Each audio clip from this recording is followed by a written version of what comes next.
हाय मुलांनो, आज आपण जो थर्ड लेसन आहे मराठा सरदार the famous house of the Bhosles, तर याची एक्सरसाइज बघणार आहोत. त्याचे क्वेश्चन आन्सर्स बघूयात. क्वेश्चन 1 आहे fill in the blanks choosing the correct option. तर मी इथे लिहून घेतलेत क्वेश्चन, आपण पाहूयात. ए, आता हे फिल इन द ब्लँक्स भरायचे आहेत आपल्याला.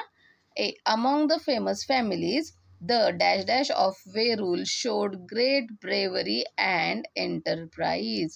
आता ज्या फेमस फॅमिलीज होत्या, खूप प्रसिद्ध फॅमिली होत्या, कुटुंब होती, तर त्यातलं वेरूळचं कोणतं कुटुंब आहे ज्याने खूप शौर्य दाखवलेलं आहे? तर मोरेज आहेत, घोरपडेज आहेत का भोसलेज आहेत? तर वेरूळचे कोण होते? भोसलेज होते. मी इथे ते लिहूया आपण. ओके. त्यानंतर B, Babaji Raje Bhosle had two sons, Maloji and. Babaji Raje Bhosle यांना 2 मुले होती. त्यातले एक मालोजी आणि दुसरे विठोजी, शहाजी, शरीफजी. कोण होते? तर ते होते विठोजी राजे. त्यानंतर C, dash dash a capable वजीर ऑफ निजामशहा. निजामशाहीचे जे वजीर होते ते कोण होते? मलिक अंबर होते, फतेह खान होते का शरीफजी होते? तर मलिक अंबर हा होता. मलिक अंबर अ कॅपेबल वजीर ऑफ निजामशहा. ठीक आहे. Second, write the relation between. आता इथे काही नावे दिलेत, त्यांचं आपल्याला रिलेशन सांगायचं आहे. मालोजी राजे आणि विठोजी राजे हे कोण होते? तर ते दोघं ब्रदर्स होते, भाऊ भाऊ होते.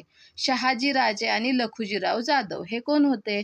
तर शहाजी राजे हे लखुजीराव जाधवांचे जावई होते, म्हणजे सन इन लॉ होते. आणि लखुजीराव जाधव हे शहाजी राजांचे सासरे होते, म्हणजेच फादर इन लॉ होते. Son in law and father in law. C, Shahaji Raje आणि शरीफजी हे दोघे ब्रदर्स, भाऊ भाऊ होते. डी, बाबाजी राजे आणि विठोजी राजे. बाबाजी राजे हे वडील होते आणि विठोजी राजे त्यांचे मुलगा, फादर अँड सन होते. मॅच द पेअर्स, जोड्या लावायच्या आहेत आता. ए, सिंदखेड. सिंदखेड आणि इथे काय दिलेले आहेत? इथे नावं दिलेली आहेत गावांची, आणि इथे कोणते घराणे आहे? घराणे म्हणजेच फॅमिली कोणती आहे? Famous family. तर ते आपल्याला सांगायचं आहे. तर सिंदखेड, सिंदखेडचे कोण आहेत? सिंदखेडचे जाधव. इथे तुम्ही 5 लिहू शकता किंवा याला असं मॅच करू शकता. त्यानंतर फलटणचे निंबाळकर घराणे, जावळीचे मोरे आणि मुधोळचे घोरपडे. समजलं? आता question number 4, give the answer in 1 sentence. एका वाक्यात उत्तर लिहायचे आहेत. A, who restored the temple of Grishneshwar to its original condition. Grishneshwar मंदिराचा त्याला पूर्वस्थितीमध्ये कुणी आणले? कुणी त्याचा जीर्णोद्धार केला? तर answer, Maloji Raje Bhosale restored the temple of Grishneshwar to its original condition. Maloji Raje Bhosale यांनी घृष्णेश्वर मंदिराचा जीर्णोद्धार केला आणि त्याला परत सुस्थितीमध्ये आणलेला आहे. बी, विच जागीर was bestowed upon Maloji Raje by Nizam Shah. निजामशहाने Maloji राजांना कोणती जागीर दिली होती?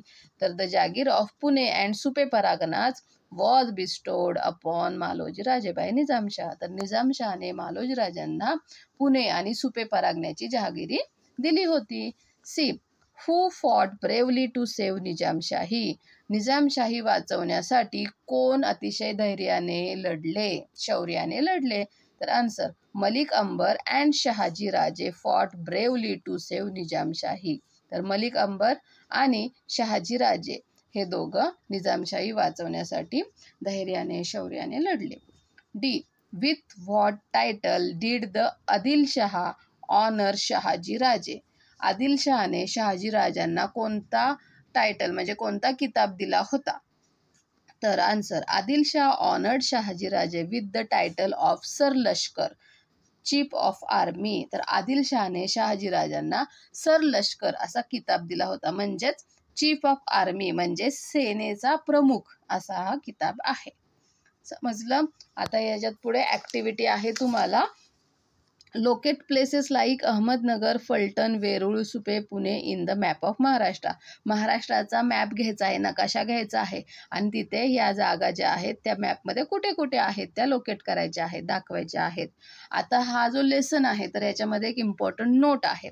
The word Maratha here does not mean the specific caste of an individual. तर हे याच्यामध्ये आहे ना मराठा सरदार्स. मराठा ही कुठली जात नाही आहे. तर मराठा म्हणजे काय? It means Marathi speaking people or Maharashtrians. तर महाराष्ट्रात राहणाऱ्या लोकांना आणि मराठी बोलणाऱ्या लोकांसाठी हा मराठा शब्द वापरलेला आहे. समजलं? Bye bye.